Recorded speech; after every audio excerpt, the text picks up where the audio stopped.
Ton positionnement marketing réussi en 5 points clés. Premièrement, comprendre ton marché. 2. Choisir une niche rentable. 3.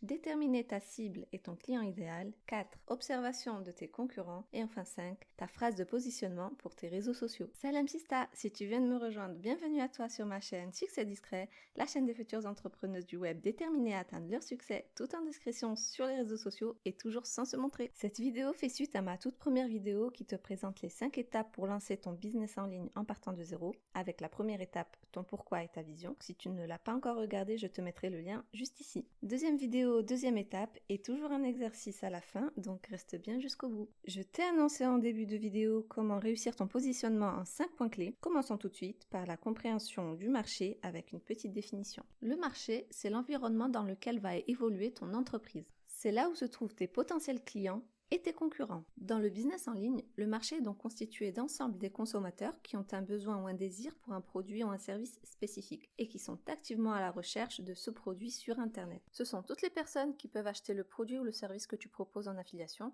sans oublier les concurrents qui proposent le même type de produit. Le monde d'Internet est vaste. D'autres personnes font ou feront la même chose que toi. Le but est alors de te démarquer des autres et gagner dans visibilité pour que tes prospects te choisissent toi plutôt que tes concurrents. Si tu lances ton business d'affiliation sur les réseaux sociaux, il est important d'avoir un positionnement clair et bien défini dès le départ pour intéresser et engager ton audience. Pour cela, tu devras tout d'abord définir une niche. On a vu que le marché global était l'ensemble des consommateurs. Donc toi, tu ne vas pas chercher à vendre à tout le monde parce qu'au final, tu ne vendras à personne. Donc le but, c'est de choisir un groupe de personnes que tu vas cibler. Tu t'adresseras uniquement à eux. Pour ton business, tu vas donc choisir une thématique qui intéresse ton audience, mais surtout qui te plaît à toi et dont tu as des connaissances à partager. Ça sera ta niche. Bien évidemment, il faut choisir une niche qui soit rentable, c'est-à-dire qu'il y a de l'intérêt pour cette thématique, qu'il y a assez de produits autour de ça et que ces produits se vendent. Pour trouver ton idée de niche, tu peux faire une session de brainstorming. Le brainstorming est une sorte de remue-ménage, une technique qui consiste à vider sa tête de toutes les idées qu'on peut avoir sans réfléchir à un ordre précis et en faire une liste. Pour faire cette liste, tu dois te poser quelques questions. Quel est le domaine que tu maîtrises le mieux? Qu'est-ce que tu aimes faire et pourquoi les gens viennent te voir pour te demander conseil? Par exemple, pour ce que tu aimes faire, ce que tu maîtrises le mieux, ça peut être du graphisme, de la cuisine,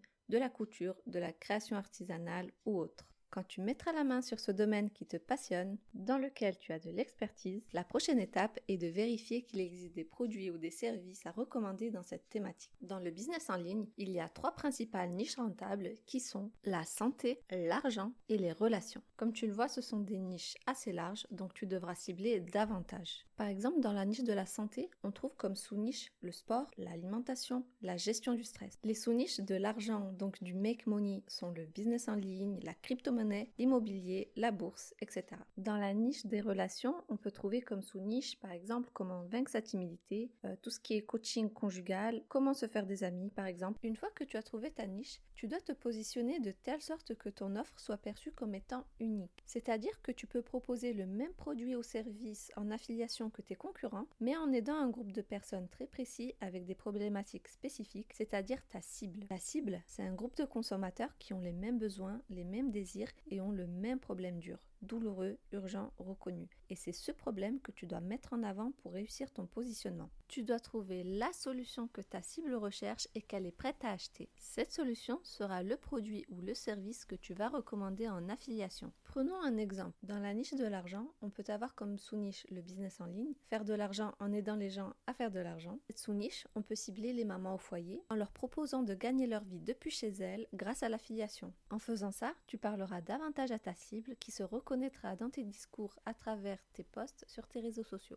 En résumé, pour bien te positionner, pose-toi ces quelques questions. Quel est le problème spécifique à ma cible que je vais aider à résoudre et comment vais-je faire pour résoudre ce problème? Pour répondre à ces questions, tu dois te mettre dans la tête de ta cible. Tu vas définir ce qu'on appelle en marketing ton client idéal, appelé aussi avatar client ou encore persona. C'est un client fictif qui représente parfaitement le profil type des prospects que tu veux transformer en clients. Quand on débute, l'idéal est de cibler son soi du passé, c'est-à-dire que ton client idéal, c'est toi au moment où tu cherchais des solutions à ton problème, ce qui t'a amené à te lancer dans le business en ligne. Tu seras ainsi le mieux placé pour lui parler de ses problèmes et de ses besoins à travers tes publications sur les réseaux sociaux. Les personnes qui se reconnaîtront en toi n'auront pas de mal à connecter avec toi. Tu gagneras ainsi en engagement, ce qui se reflètera plus tard par des ventes. Si encore une fois tu recommandes le bon produit qui correspond aux besoins de ton client idéal. Tu devras donc connaître ton client idéal sur le bout des doigts pour ensuite lui proposer du contenu de valeur impactant. Pour cela, établis une sorte de fiche d'identité de ton client idéal,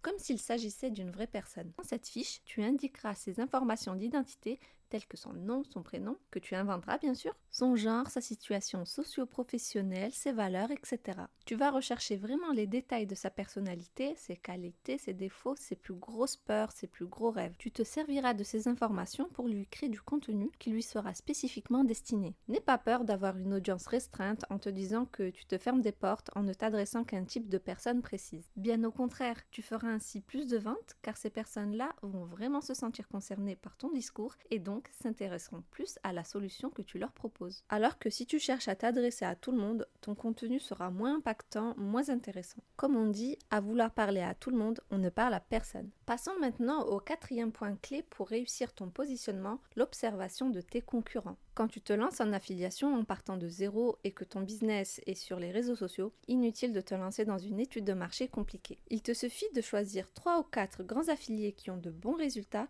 et qui sont dans la même thématique que toi, la même niche, et d'observer ce qu'ils font pour se démarquer. Comment s'adressent-ils à leur audience ?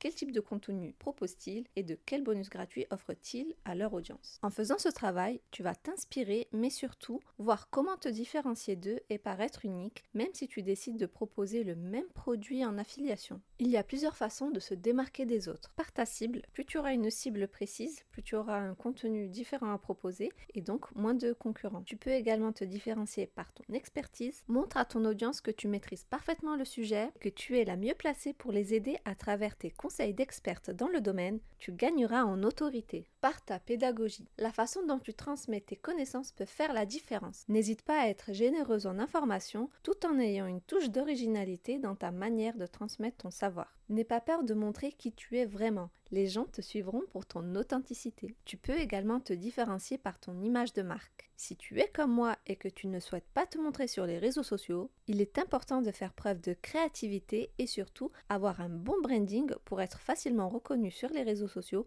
même si les gens ne voient pas ton visage ni ton vrai nom. Voici quelques conseils rapides pour créer ton identité de marque sans entrer dans les détails, car je ferai bientôt une vidéo spécialement dédiée. Tout d'abord, choisis un avatar qui te ressemble ou une photo de toi de dos pour ton profil. Garde la même pour tous tes réseaux. Ensuite, choisis un nom pour ton business si tu ne souhaites pas faire de personal branding. Sélectionne une palette de couleurs avec maximum 4 couleurs harmonieuses. Tu utiliseras uniquement ces couleurs-là pour tous tes visuels. Et dernier conseil, garde la même typographie pour toutes tes publications écrites. C'est déjà pas mal pour commencer. En t'y tenant, tu seras facilement identifiable sur tes réseaux. Et enfin, dernier point clé, ta phrase de positionnement. Cette fameuse phrase dans la bio de tes réseaux sociaux qui permet à tes futurs followers de comprendre rapidement ce que tu fais. Aujourd'hui, les gens ont de moins en moins de temps à perdre. Ils veulent aller vite, comprendre vite. Donc facilite-leur au maximum la compréhension de ton business. Tu as déterminé ta niche, trouvé ta cible et ton client idéal. Tu as mis le doigt sur leurs problèmes durs et as trouvé la solution.